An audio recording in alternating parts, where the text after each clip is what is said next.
Education in Malaysia is overseen by the Ministry of Education. Although education is the responsibility of the federal government, each state and federal territory has an education department to coordinate educational matters in its territory. The main legislation governing education is the Education Act of 1996. The education system is divided into preschool education, primary education, secondary education, post-secondary education and tertiary education. Education may be obtained from the multilingual public school system, which provide free education for all Malaysians, or private schools, or through homeschooling. By law, primary education is compulsory. As in many Asia-Pacific countries such as the Republic of Korea, Singapore and Japan, standardized tests are a common feature. Currently, there are 37 private universities, 20 private university colleges, 7 foreign university branch campuses and 414 private colleges in Malaysia. History.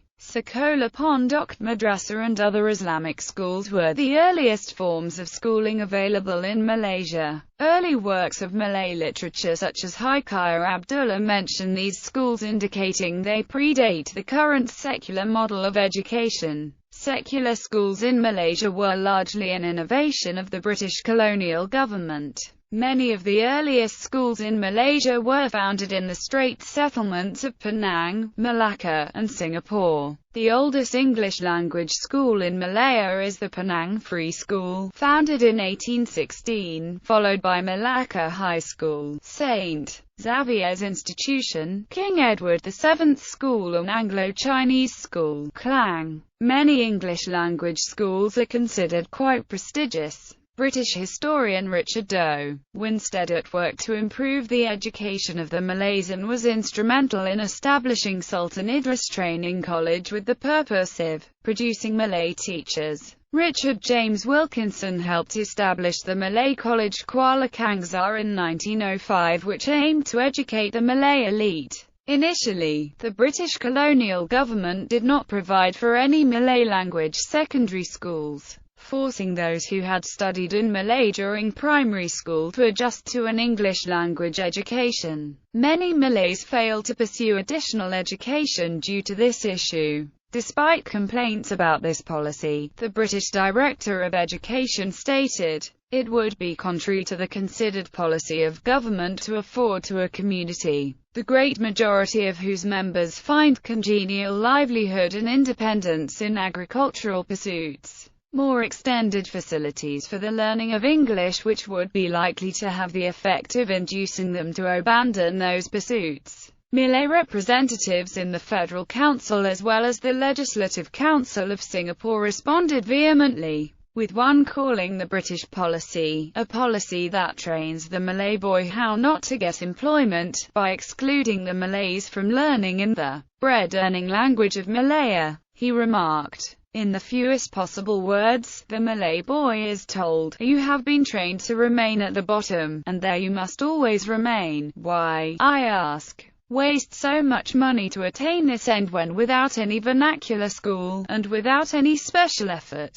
the Malay boy could himself accomplish this feat?" To remedy this problem, the British established the Malay College Kuala Kangsar. However, it was mainly intended as a way to educate low-level civil servants and not as a means to opening the doors of commerce to the Malays. The school was never intended to prepare students for entrance to higher institutions of education. Missionaries of Christian denominations, such as the Roman Catholic Josephian Order and the Lasallian Brothers, Marist Brothers, Seventh-day Adventists, Anglicans, and Methodists started a series of mission schools which provided primary and secondary education in the English language. Most of these were single-sex schools, although nowadays they have fully assimilated into the Malay medium national school system and most admit students regardless of gender and background. Many of the schools still bear their original names, such as the ones with the names of saints or words such as Catholic, Convent,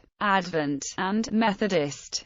During the British colonial period, large numbers of immigrants from China and India arrived in Malaya. The Chinese and Indian communities eventually established their vernacular schools with school curricula and teachers from China and India, respectively. In the 1950s, there were 4 initial proposals for developing the national education system: the Barnes Report, Ordnance Report, the Fenwu Report, and the Razik Report.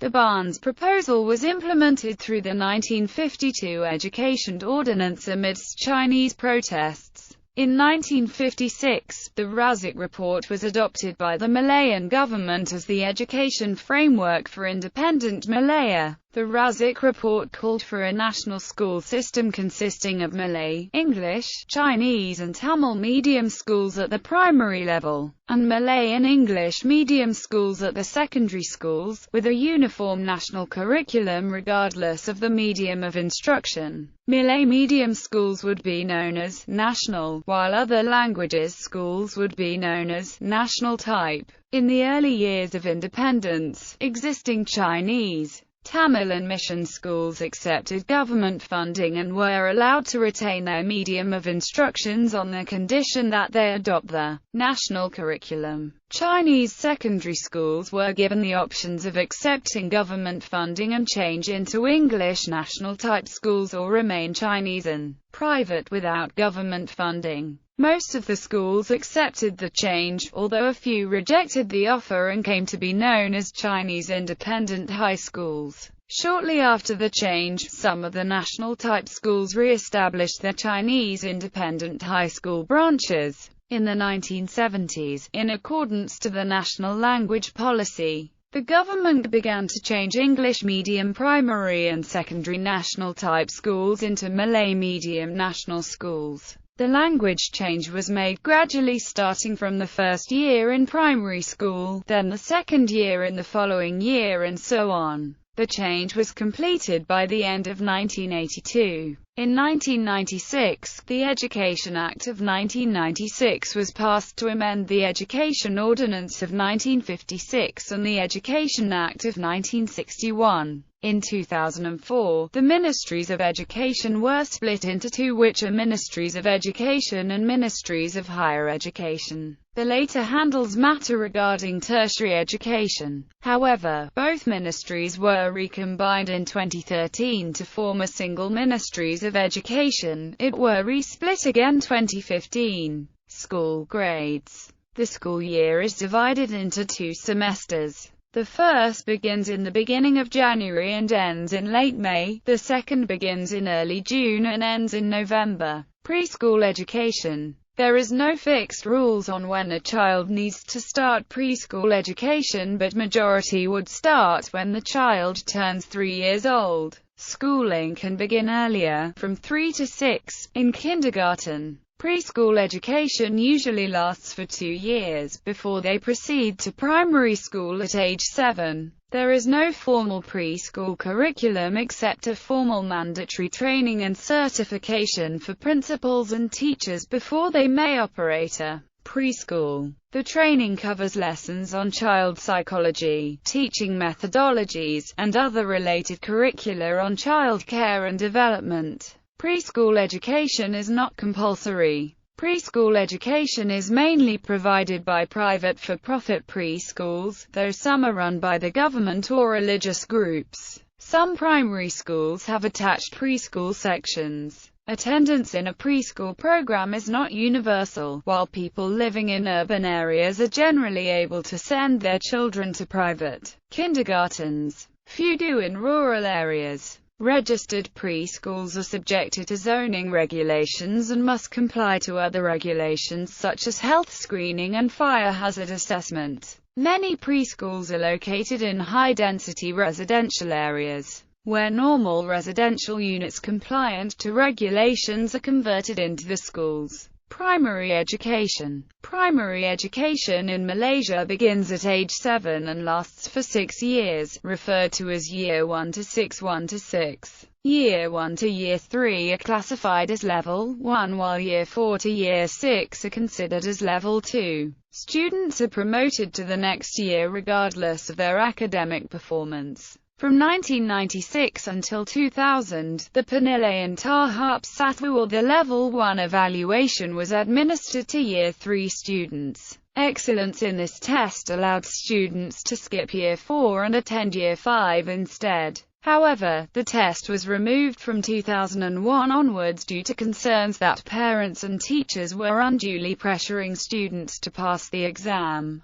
Before progressing to secondary education, Year 6 pupils sit for the primary school achievement test. The subjects tested are Malay comprehension, written Malay, English, science and mathematics. In addition to the 5 subjects, Chinese comprehension and written Chinese are compulsory in Chinese schools, while Tamil comprehension and written Tamil are compulsory in Tamil schools. School types and medium of instruction. Public primary schools are divided into 2 categories based on the medium of instruction: Malay medium national schools, non-Malay medium national type schools, also known as vernacular schools, further divided into national type school, SJK, Mandarin medium and simplified Chinese writing national type school, SJK, Tamil medium. All schools admit students regardless of racial and language background. Malay and English are compulsory subjects in all schools. All schools use the same syllabus for non-language subjects regardless of the medium of instruction. The teaching of the Chinese language is compulsory in SJK, and Tamil language is compulsory in SJK. Additionally, a national school must provide the teaching of Chinese or Tamil language, as well as indigenous languages wherever practical. If the parents of at least 15 pupils in the school request that the particular language to be taught. In January 2003, a mixed medium of instruction was introduced so that students would learn science and mathematics in English. Due to pressure from the Chinese community, SJK teach science and mathematics in both English and Chinese.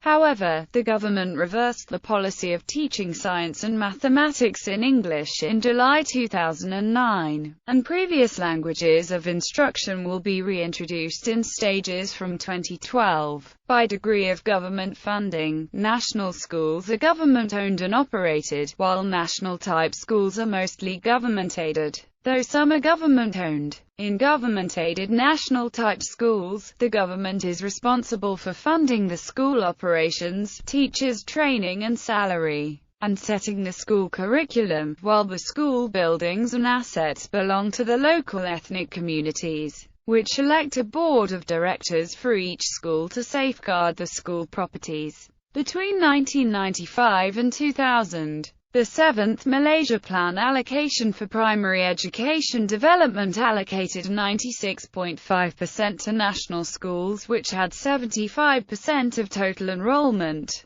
Chinese national-type schools received 2.4% of the allocation, while Tamil national-type schools received 1% of the allocation. Previously, there were also other types of national-type schools. The English national-type schools were assimilated to become national schools as a result of decolonization. Others, such as those for the Punjabi language, were closed due to the dwindling number of students. The role of promoting the Punjabi language and culture is currently fulfilled by Gurdwaras-based organizations. The division of public education at the primary level into national and national-type schools has been criticized for allegedly creating racial polarization at an early age. To address the problem, attempts have been made to establish sekolah wawasan. Under the concept, 3 schools and 1 SJK would share the same school compound and facilities while maintaining different school administrations,